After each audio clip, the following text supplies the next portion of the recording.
اس جلسے کے صدر باوقار وعزیز بیرر صدرات، انجمن اسلامیہ کے اراکین، عمائدین شہر اور باوقار علماء کرام، جس طرح کہ آپ تمام کو یہ معلوم ہے کہ آج کا یہ اجلاس جو مقرر کیا ہے اس کے تعلق سے باتیں ہوئی ہیں،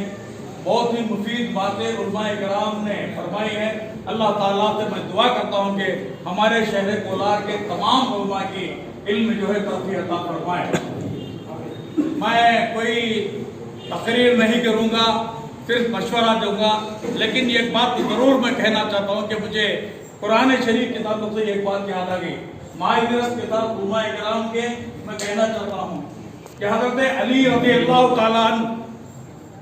نے یہ کہا کہ جب میں اللہ تعالیٰ سے بات کرنا چاہتا ہوں تو میں نماز پڑھتا ہوں، جب میں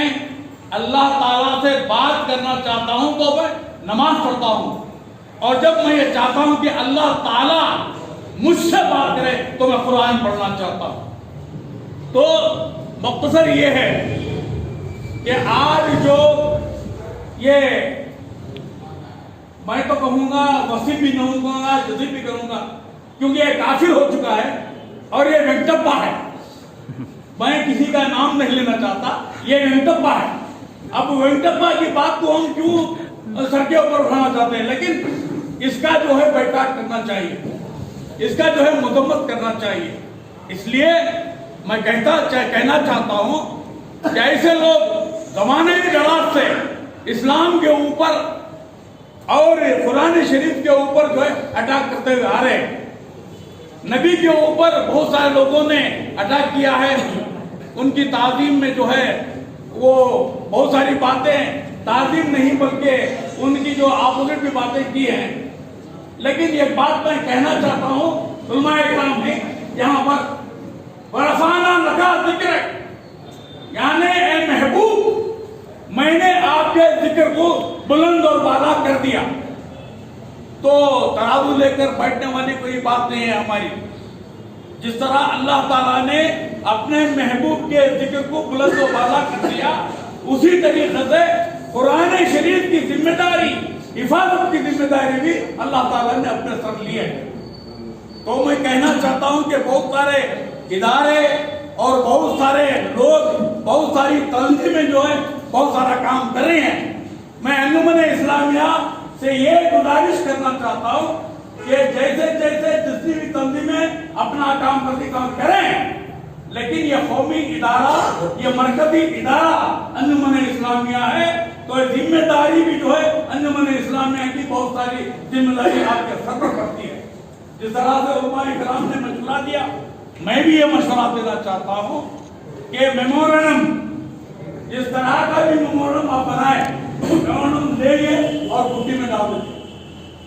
میمورنڈم لیتے ہیں اور بٹی میں ڈال دیں۔ میمورنڈم بھی دینا ہے، تمام تنظیموں کو بھی دینا ہے، اس کا بائیکاٹ بھی کرنا ہے، انجمن اسلامیہ کو بھی دینا ہے۔ بائیکاٹ میں ضرور میں مشورہ کر دینا چاہتا ہوں کہ اس سے میمورنڈم میں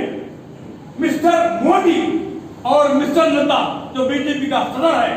اس سے یہ گزارش کی جائے کہ اسے سب سے پہلے یہ وسیم رضوی جو ہے اس کو اپنی پارٹی سے جو ہے برخاست کریں، کیونکہ یہ ہندوستان کے امن میں خلل ڈالنے والی کام کر رہا ہے، اور اس کے پیچھے RSS کا ہاتھ ہے۔ RSS اس شخص کو سامنے لے کر وہ اپنے منصوبے میں کامیاب ہونا چاہتے ہیں، کیونکہ الیکشن کلکتہ میں الیکشن ہے، بنگال میں الیکشن ہے، سارے مسلمانوں کو جو ہے وہ موڑنا چاہتے ہیں، الگ کرنا چاہتے ہیں اور اپنا کام کرنا چاہتے ہیں۔ یہ ان کا مسئلہ ہی رہنا شامر صاحب، جب کبھی بھی ایسا مسئلہ آتا ہے تو کبھی نہ کوئی مسئلہ اٹھاتے تھے، کبھی آرٹیکل 370 کا، کبھی CA کا مسئلہ، کبھی NRC کا مسئلہ۔ اب یہ مسئلہ اس لیے کہ یہ مسئلہ سامنے ہے تو سارے مسلمانوں کو تمام ادھر پھرے اور سارے ہندوؤں کو اکٹھا کر کے، یعنی ہندوؤں کے جو ہم محافظ ہیں، ہماری بات ہے کہ ہم محافظ ہیں، اس لیے ان کے ووٹ لینا چاہتے ہیں، یہ مسئلہ ہے۔ تو میرا مشورہ اس بارے میں یہی ہے کہ آپ جو ہے میمورنڈم بھی دیں اور